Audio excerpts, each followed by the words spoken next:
peux dire ce que tu fais. Ouais. Mais tu dois faire ce que tu dis. Avoir de l'ambition, c'est donné à tout le monde.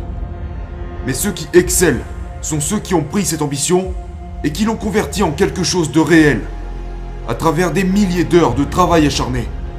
À travers le doute, la peur, les critiques, le désespoir, la honte, la solitude. Ces gens ont cru en la réalisation de leurs rêves. Et c'est ce que tu devrais faire toi aussi. Les gens échouent, pas par manque de talent, mais par manque de discipline. Tu peux avoir une excellente idée, un énorme projet, n'importe quel objectif à atteindre. Si tu n'es pas discipliné, tu peux oublier.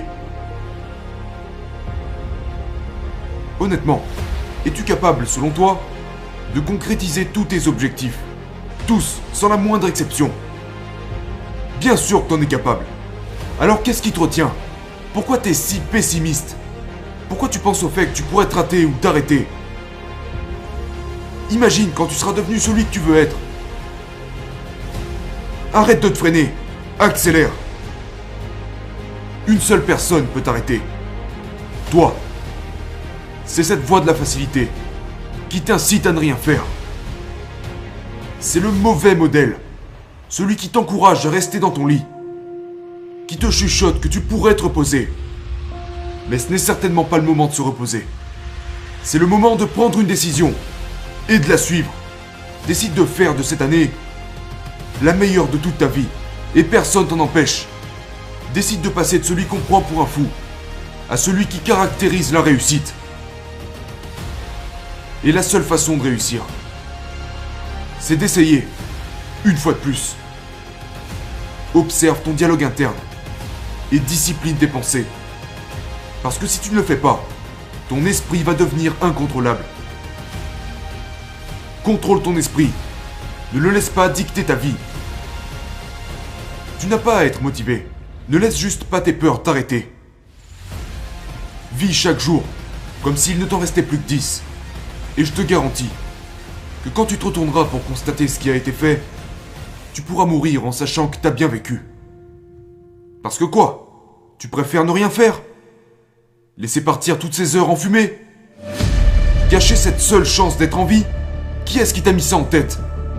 Bouge-toi, parce que je te garantis que si tu continues à gâcher ce potentiel, à recouvrir chacune de tes journées avec ce voile misérable qu'est la médiocrité, tu connaîtras la pire des morts.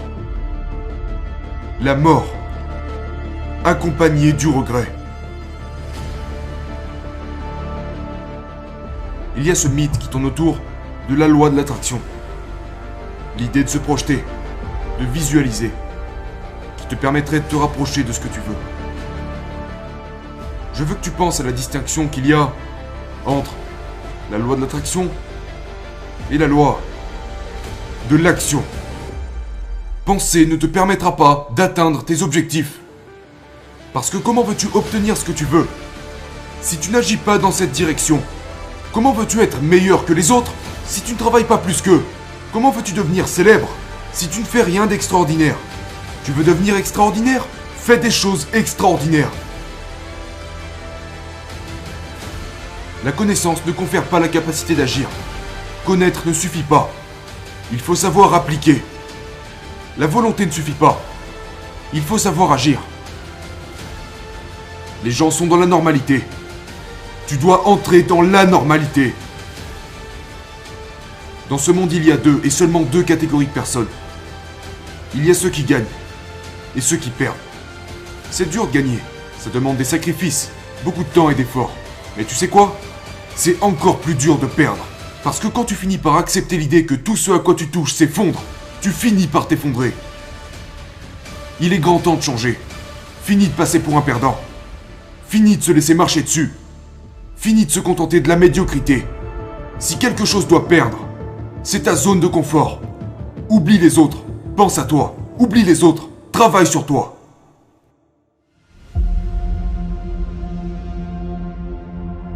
Tu es la seule personne qui peut décider de changer.